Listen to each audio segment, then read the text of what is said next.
শুভ দুপুর। অশেষ ধন্যবাদ জানাচ্ছি আমাদের আলোকিত মানুষ হিসেবে এখানে উপস্থিত আছেন আমাদের সম্মানিত ডিজিএম নানা শিকদার। আমি আমার চ্যানেল 99 থেকে এবং দৈনিক আজকের আলোকিত সকাল জাতীয় পত্রিকার মাধ্যমে আমি সাংবাদিক ফরহাদ আপনাকে আমি ধন্যবাদ জ্ঞাপন করছি। এই বিশেষ দুপুরবেলায় আমরা একটা সাক্ষাৎকারে বসেছি, সেই সুবাদে আমি আপনাকে পেয়েছি একজন আলোকিত ব্যক্তি হিসেবে রূপালী ব্যাংক লিমিটেডের ডিজিএম অর্থাৎ নান্না শিকদার। আপনাকে আমি ধন্যবাদ পূবালী ব্যাংক, হ্যাঁ আমি বলতে চাচ্ছি পূবালী ব্যাংক লিমিটেডের। আপনাকে আমি ধন্যবাদ জ্ঞাপন করছি নান্না শিকদার। আমি প্রথমে আমি সাংবাদিক ফরহাদ আপনার কাছ থেকে আমি জানতে চাচ্ছি আমাদের পূবালী ব্যাংক লিমিটেডের একজন আপনি ডিজিএম হিসেবে এখানে জয়েন করাতে আপনার অনুভূতিটা কেমন লাগছে সেই কথাটা তুলে ধরবেন। আমি ব্যক্তিগতভাবে গর্বিত পূবালী ব্যাংকে চাকরি করার জন্য। পূবালী ব্যাংকে আমি আসলে আমার চাকরির জীবনটা শুরু হয়েছে এই চাকরিটা দিয়ে এবং এখনো সেখানেই আছি। আজকে 23 বছর চলতেছে। আমার পরিচিতি বলেন, আমার ফ্যামিলি বলেন, আমার এস্টাবলিশমেন্ট সব কিছুই এই পূবালী ব্যাংকে করলাম। সুতরাং আমি পূবালী ব্যাংকের কাছে খুবই ঋণী যে তারা আমাদের কি করছে, নিয়োগ দিয়েছে এবং বিভিন্ন সময় ট্রেনিং দিয়েছে, আমাদেরকে বিভিন্ন সময় প্রমোশন দিয়েছে, বিভিন্ন চড়াই উঠতে পেরে আজকে পূবালী ব্যাংক বাংলাদেশের সেরা ব্যাংকদের অন্যতম। এবং বাংলাদেশ আপনারা জেনে খুশি হবেন যে পূবালী ব্যাংক হলো বাংলাদেশের একমাত্র ব্যাংক যেটা বাঙালিদের দ্বারা তৈরি, প্রথম বাংলাদেশি ব্যাংক, সম্পূর্ণ বাংলাদেশি। এখানে আমাদের এখন বর্তমানে শাখা প্রশাখা মিলিয়ে প্রায় 500টি শাখা প্রশাখা আছে বাংলাদেশে, আনাচে কানাচে, এবং প্রতিটা শাখায় আপনার রিয়েল টাইম অনলাইন বলতে যা বোঝায় অনলাইন সার্ভিস চালু করে যাচ্ছে, ফ্রি অনলাইন সার্ভিস। এবং আরও একটা বিষয় বলতেই হয় যে আমাদের ব্যাংকের যে সফটওয়্যার যেটা আমরা ইউজ করি এটা আমাদের নিজস্ব সফটওয়্যার ইঞ্জিনিয়ারদের ডেভেলপ করা সফটওয়্যার। অর্থাৎ আমরা এখানে আমাদের কোনো ভেন্ডর নাই, আমাদের নিজস্ব সফটওয়্যার। অর্থাৎ অন্য যে কোনো ব্যাংক তারা নিজস্ব সফটওয়্যার ইউজ করে না, ভেন্ডর সফটওয়্যার ইউজ করে এবং কোটি কোটি টাকা দিয়ে সেটাই করতে। এখানে আমাদের লোকাল এস্টাবলিশমেন্ট। আর একটা ব্যাপার হলো আমাদের যে ডিজাস্টার ম্যানেজমেন্ট সিস্টেম যেটা আইটি রিলেটেড, আমাদের মানে খুব পাওয়ারফুল ডাটা ম্যানেজমেন্ট সেন্টার আছে আমাদের ঢাকার উত্তরাতে। সেখানে আমাদের সমস্ত কিছু কলাপস হয়ে গেলেও ওখানে সমস্ত ডাটাটা থাকবে। সুতরাং কাস্টমাররা নির্ভয়ে নিশ্চিন্তে এখানে খুব ব্যাংকিং করতে পারে যে তাদের ডাটা কখনো দিতে হয়, হয়তো একটু সময় লাগতে পারে এটাই করার জন্য। এটাই হলো আমাদের সবচেয়ে বড় বৈশিষ্ট্য। ধন্যবাদ। পূবালী ব্যাংক লিমিটেডের আঞ্চলিক কার্যালয় চট্টগ্রাম দক্ষিণ অঞ্চল চট্টগ্রাম, আপনাকে আমি ধন্যবাদ জ্ঞাপন করছি নান্না শিকদার সাহেব, আপনি জেনারেল ম্যানেজার হিসেবে জয়েন করাতে। আপনি পূবালী ব্যাংক সম্পর্কে যে কথাটা তুলে ধরলেন আপনাকে অবশ্যই ধন্যবাদ। এবং পাশে আছে আমাদের ভ্রমণ প্রতিনিধি চ্যানেল 99-এর স্বামীজান সিমি, তোমাকে আমি ধন্যবাদ জ্ঞাপন করছি। এবং তার এই ধারাবাহিকতা রক্ষা করার জন্য আমি সাংবাদিক ফরহাদ চ্যানেল 99 থেকে এবং দৈনিক আজকের আলোকিত সকাল জাতীয় পত্রিকার মাধ্যমে আমি আপনার কাছ থেকে জানতে চাচ্ছি যে আপনি এখানে ডিজিএম হিসাবে জয়েন করার পরে যে অনুভূতির কথা তুলে ধরেছেন আপনাকে আবারও ওয়েলকাম জানাচ্ছি। তারপরে আমি জানতে চাচ্ছি যে একটি কথা না বললে নয়, আপনি জানেন যে ফান্ডামেন্টাল সিচুয়েশন যাচ্ছে। আমাদের প্রথম ধাপটা কিন্তু আমরা আবির্ভাব যেভাবে করেছি, দ্বিতীয় ধাপটা কিন্তু আপনার কোভিড-19 সিচুয়েশনের মধ্যে আমাদের মমতাময়ী মা জননেত্রী শেখ হাসিনা উনি কিন্তু অলরেডি বলে দিয়েছেন এবং আইনমন্ত্রী আনিসুল হক সাহেব বলে দিয়েছেন যে no mask no service no entry. তো সেই ক্ষেত্রে কিন্তু আমরা ফ্রম দ্য বিগিনিং থেকে one of the biggest and largest Pubali Bank is the Bangladesh.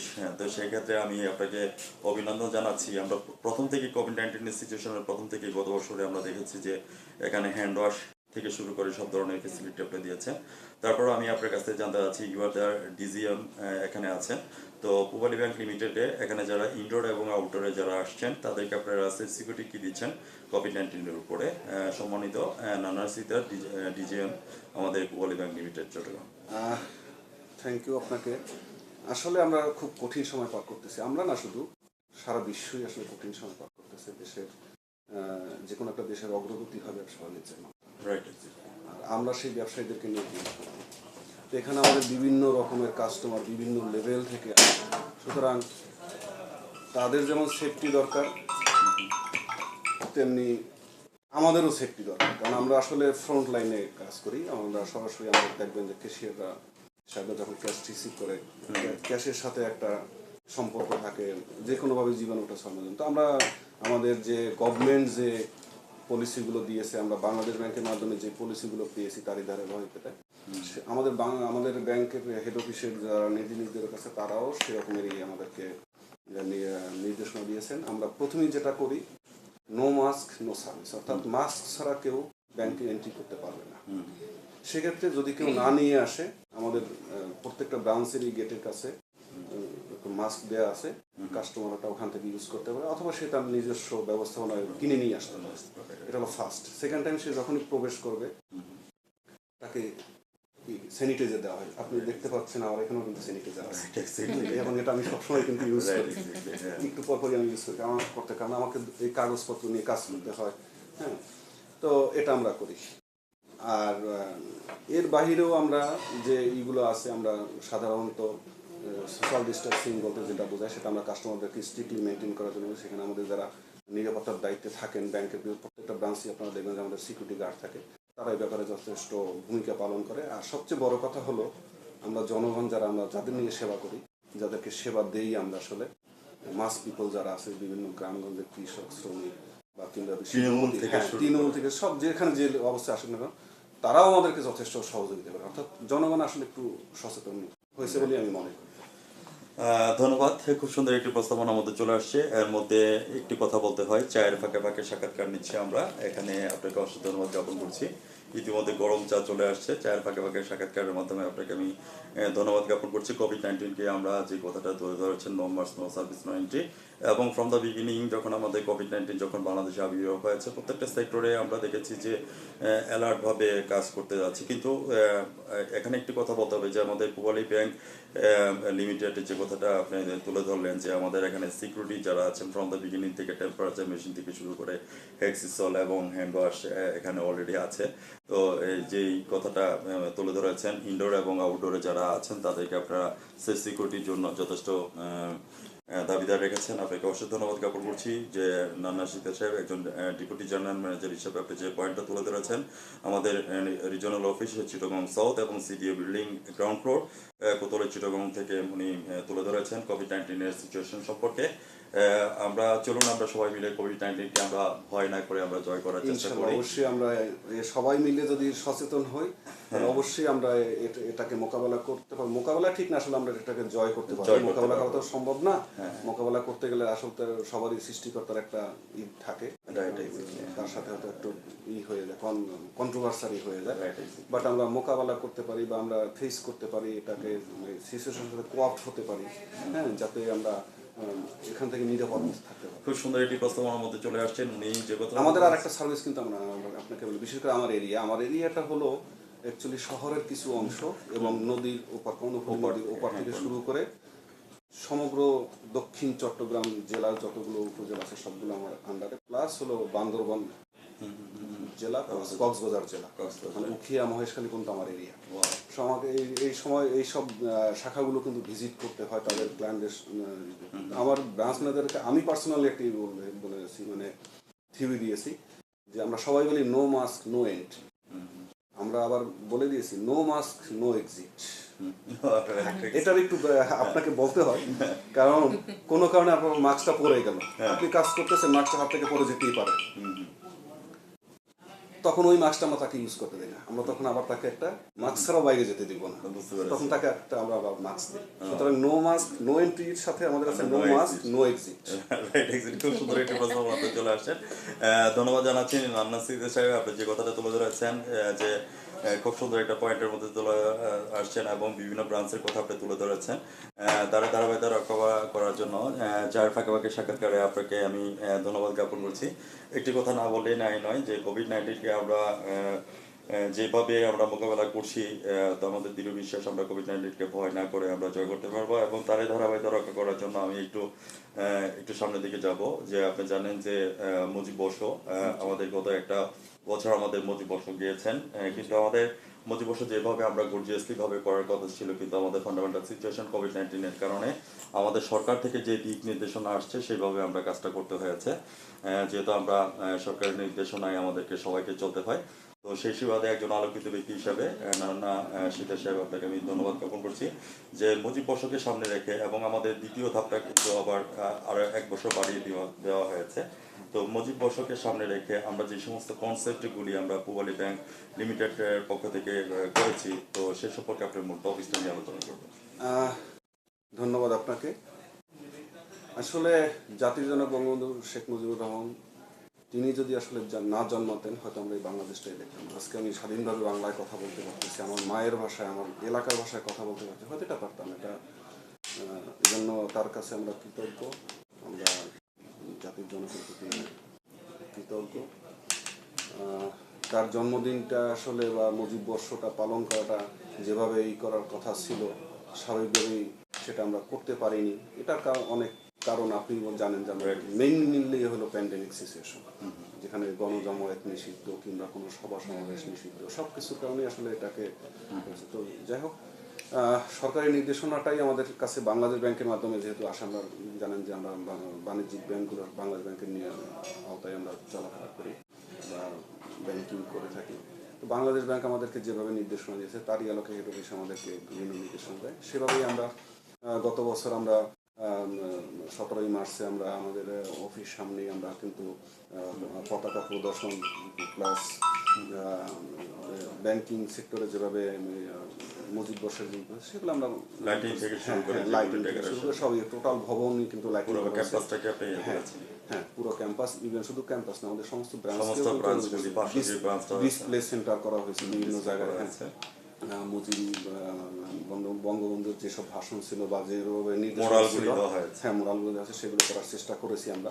হয়তো সময়ের স্বল্পতা কিংবা অন্যান্য বাধ্যবাধকতার কারণে আমরা অনেক কিছু করতে পারিনি। এর বাইরেও আমাদের যে কক্সবাজার জেলা আছে, বান্দরবান জেলা আছে বা বিভিন্ন উপজেলা পর্যায় থেকে ওখানকার সরকারি যারা আছে, ইউনো মহোদয় আছে কিংবা ডিসি মহোদয় আছে, তারা যেভাবে আমাদেরকে করছেন, আমরা আমাদের ব্যাংকের পক্ষ থেকে যতটুকু সহযোগিতা করা সম্ভব আমরা সর্বোচ্চ চেষ্টা করেছি, সেখানে অংশগ্রহণ করেছি, আমরা র্যালিতে অংশগ্রহণ করেছি, এভাবেই আমরা পালন করে আসছি। এবং নেক্সটেও যেহেতু মুজিব বর্ষের সময়টা বাড়িয়ে দেওয়া হয়েছে, আমরা আশা করি আমাদের কাছেও নির্দেশনা অভাবেই সময় মতন চলে আসবে এবং আমরা সময় মতন যেভাবে নির্দেশনা দিবে আমরা সেভাবেই করে থাকবো। ধন্যবাদ আপনাকে, আমি ধন্যবাদ জ্ঞাপন করছি। মুজিব বর্ষের যে কনসেপ্টটা নিয়ে আলোচনা করছেন, আমরা শিথিলভাবে হলো আমরা মুজিব বর্ষকে আমরা পালন করেছি এবং প্রথম মুজিব বর্ষকে আমাদের যেভাবে করার কথা ছিল সেভাবে না করেও আমরা শিথিল আকারে করেছি এবং পরবর্তীতে আমাদের তার সাথে কিন্তু আমাদের স্বাধীনতার সুবর্ণ রজনী আমরা পেয়ে গেলাম। গত মাসটা গেল আমাদের অগ্নিঝরা মাস, আগের মাসটা গেল আমাদের আন্তর্জাতিক মাতৃভাষা দিবস। সেই সুবাদে মানে দুটোই পরপর প্রোগ্রাম আমরা পেয়েছি, তার মধ্যে আমাদের মুজিব বর্ষ। তো মুজিব বর্ষ কনসেপ্ট নিয়ে আপনি আলোচনা করার জন্য আপনাকে অসংখ্য ধন্যবাদ জ্ঞাপন করছি। পূবালী ব্যাংক লিমিটেডের পক্ষ থেকে আপনি যে কথাগুলি তুলে ধরেছেন, আমাদের প্রত্যেকটা যে 500 যে আমি একটু ইন্টারাপ্ট করি এখানে। আমি যে কাজগুলো আপনাকে বললাম যে আমরা এই প্রোগ্রামগুলো করেছি, এটা কিন্তু আমাদের ব্যাংকের সমস্ত জোনের আন্ডারেই কিন্তু এই কাজগুলো করা হয়েছে, 1 নম্বর। 2 নম্বর, এবং আমার বিশ্বাস বা আমরা জানি বাংলাদেশ ব্যাংকের নিয়ম তো সব ব্যাংকের জন্য, সব ব্যাংকও একইভাবে করেছে। এটা অবশ্যই আমি আপনার সাথে একমত, কারণ বিভিন্ন ব্যাংকে আমি ব্যক্তিগতভাবে ওদের কাছে খবর নিয়েছি, বিভিন্ন জেলায় বিভিন্ন উপজেলায়, ওরা সব ব্যাংক মিলিয়ে এককভাবে। আমরা গণমাধ্যমও আপনার সাথে একমত যে আমরা বিভিন্ন সেক্টরগুলিতে, আমরা বিভিন্ন ব্যাংকগুলিতে যখন গিয়েছি, প্রত্যেকটা সেক্টরে কিন্তু আমরা এইভাবে পেয়েছি। পূবালী ব্যাংক বলে, সোনালী ব্যাংক, রূপালী, প্রত্যেকটা ব্যাংকে আমরা কিন্তু এইভাবে যাদের সাক্ষাৎকার নিয়েছে আমাদের চ্যানেলের মাধ্যমে, গণমাধ্যমের মাধ্যমে আমরা এই জিনিসটা পেয়েছি। তারা ধারাবাহিকতা রক্ষা করার জন্য একটু কথা আমাকে বলতে হবে যে আজকে আমরা মুজিব বর্ষ আরো 1 বছর বাড়িয়ে দেওয়া হয়েছে। তার সাথে একটু কথা না বলে নয়, আমি একটু ফ্ল্যাশব্যাকে যাচ্ছি এই জন্যই যে একসময় আমাদের ম্যানুয়াল পদ্ধতিতে আমাদের কাজগুলি হতো। যেমন আপনার বয়স হয়েছে যে চাকরি জীবন 23 বছর আগে আপনার একটা মজার ব্যাপার আছে, ম্যানুয়াল পদ্ধতি। I am running 50, that means বাংলাদেশের জন্মসাল। থ্যাংক ইউ ভেরি মাচ নানা শিকদার সাহেব, আপনাকে আমি বলতে চাচ্ছি আমাদের মমতাময়ী মা জননেত্রী শেখ হাসিনা এবং আইসিটির উপদেষ্টা সজীব ওয়াজেদ জয় ডিজিটাল বাংলাদেশের ঘোষণা দিয়েছেন 2021 থেকে 41 সালের মধ্যে আমাদের দেশ ডিজিটাল বাংলাদেশে পরিপূর্ণ হবে। তার এই ধারাবাহিকতা অব্যাহত রাখার জন্য আমরা ডিজিটালের দ্বার প্রান্তে আজকে এসে পড়ছি। 2021 সালের মধ্যে কিন্তু আমরা নিম্ন আয় থেকে স্বল্প আয় দেশে রূপান্তরিত হয়েছে এবং উন্নয়ন দেশের মধ্যে আমরা চলে আসছি। তো ডিজিটাল বাংলাদেশের মিশন 2041-কে সামনে রেখে আমি আপনার কাছ থেকে জানতে যাচ্ছি যে আজকে আমরা ডিজিটালের ছোঁয়া ওভারঅল বাংলাদেশে এবং ব্যাংকিং সেক্টরের মধ্যে আমরা কতটুকু অগ্রগতি দেখতে পাচ্ছি, সে সম্পর্কে আপনার মূল টপিকটা আলোচনা করবেন আমাদের deputy general manager Nanna Sikder. Thank you. ডিজিটালাইজেশনের সবচেয়ে বড় সুফল বোধহয় আমরা ব্যাংকাররাই পেয়েছি। আপনারা হয়তো দেখেছেন একটা সময় ব্যাংকে একটা প্রবাদই ছিল যে মধ্যরাতে যদি কাউকে দেখা যায় ব্যাংকার আর ড্রাঙ্কার। আর এখন আমরা ইনশাল্লাহ 6টার অফিসের পরে চাইলে আমরা 6:30টার ভিতরে বাসায় যেতে পারি, বের হতে পারি। এটা সিম্পলি ডিজিটালাইজেশন।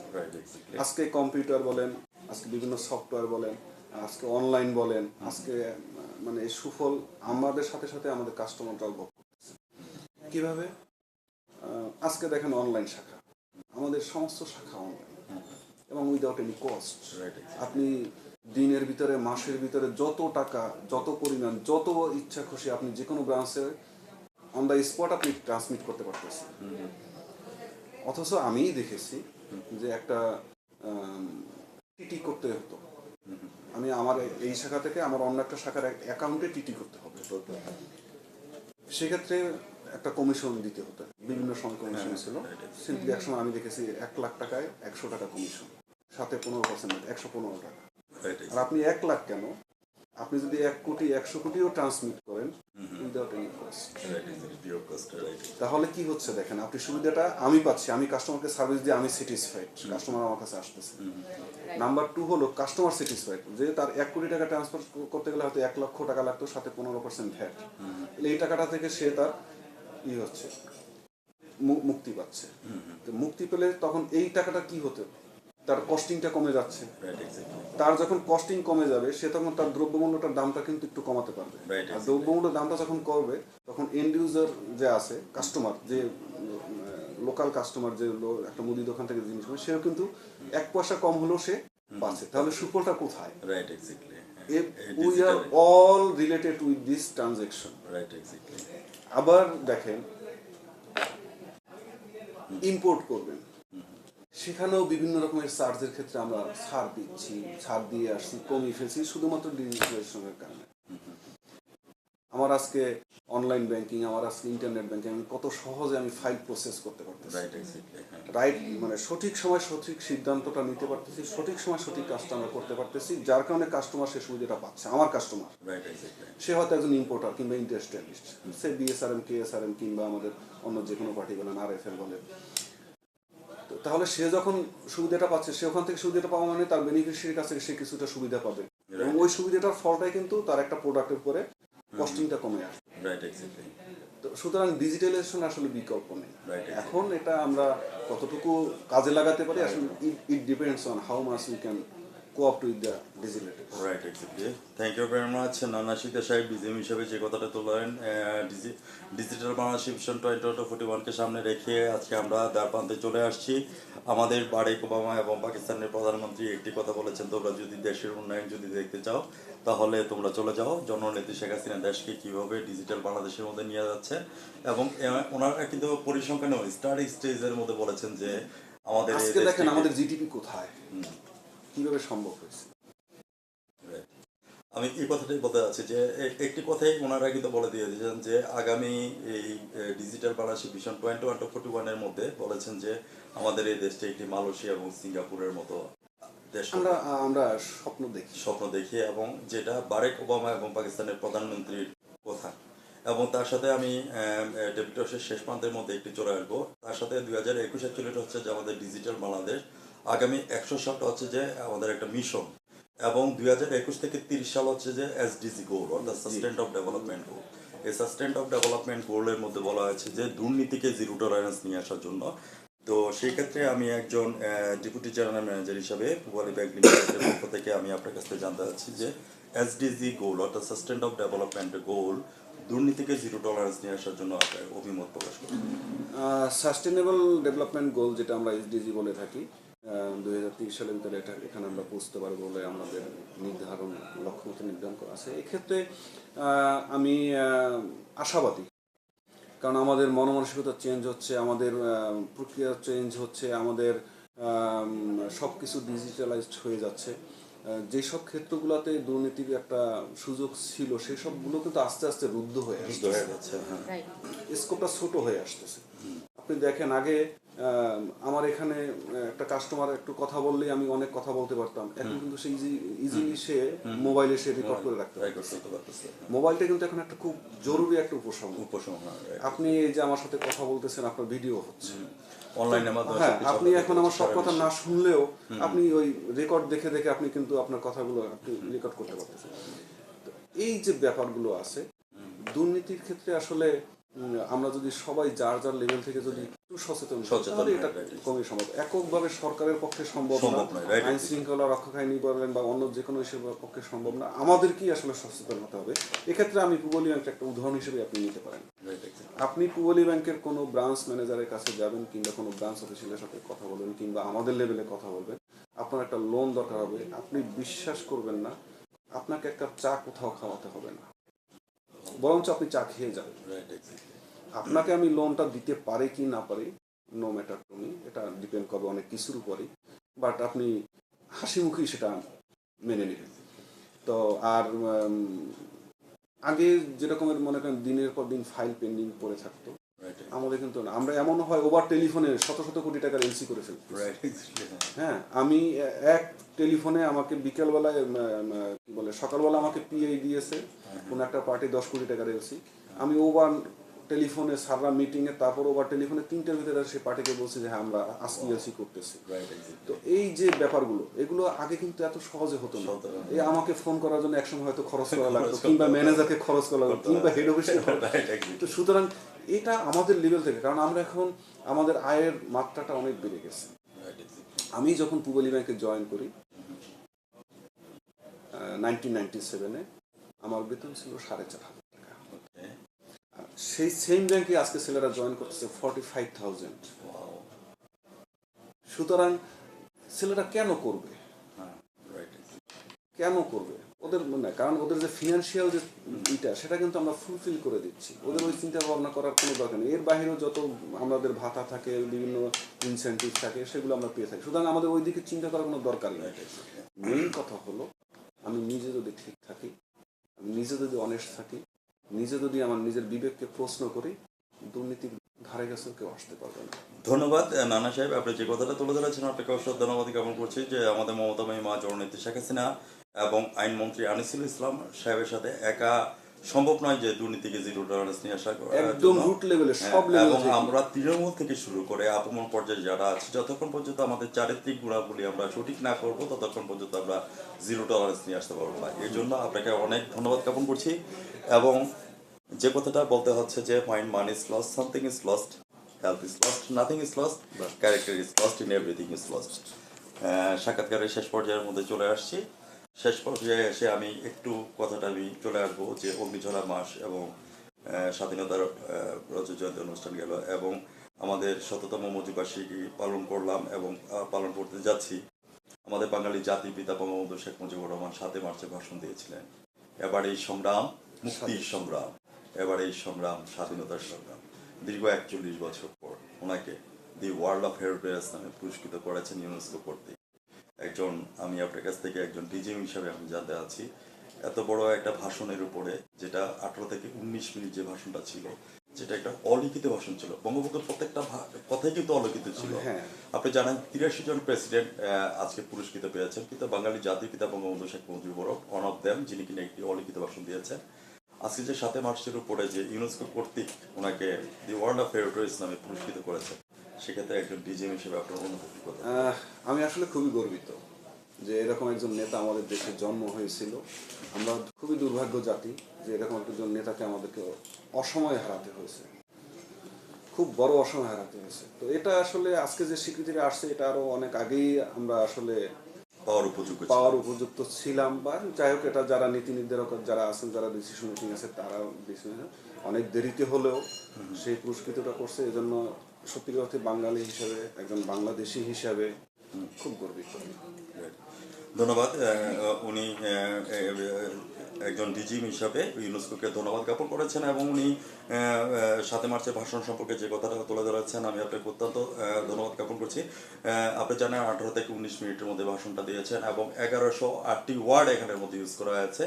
এখন literature is nothing but reflection of human character. আমাদের এই 1108টি ওয়ার্ডের মধ্যে থেকে কিন্তু আমাদের উপন্যাস তৈরি হচ্ছে, গল্প তৈরি হচ্ছে, আমাদের বঙ্গবন্ধুর অসমাপ্ত জীবনের কার্যকরী হচ্ছে।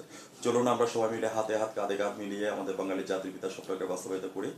তো সেই সুবাদে ভিউয়ার্স যারা আমার চ্যানেলের সামনে আছেন এবং চ্যানেলের বাইরে আছেন, আজ রাত 11টা 15 মিনিটে আমাদের চায়ের ফাঁকে ফাঁকে সাক্ষাৎকারটি দেখে নেন। আপনারা লগ অন করে ফেলেন আমার দেখা আলোকিত ব্যক্তি হিসাবে। ডেপুটি জেনারেল ম্যানেজার, এখানে পোয়ালি bank limited, regional office, Chittagong south, CD building, ground floor, Kotwali, Chittagong থেকে যে কথাগুলি তুলে ধরেছেন আপনারা লগ অন করেন www.brightnews99.com এবং টিভি নেটওয়ার্কিং হিসাবে আমাদের ইউটিউব চ্যানেল আছে। প্রয়োজনে ইউটিউব চ্যানেলের সঙ্গে থাকুন এবং দৈনিক আজকের আলোকিত সকাল জাতীয় পত্রিকার বিশেষ প্রতিনিধি হিসেবে আমি সাংবাদিক ফরহাদ আপনাদের সঙ্গেই আছি, থাকবো, আগামী দিনও থাকবো। ধন্যবাদ আপনাকে, ধন্যবাদ সবাই। ওদেরকে ধন্যবাদ।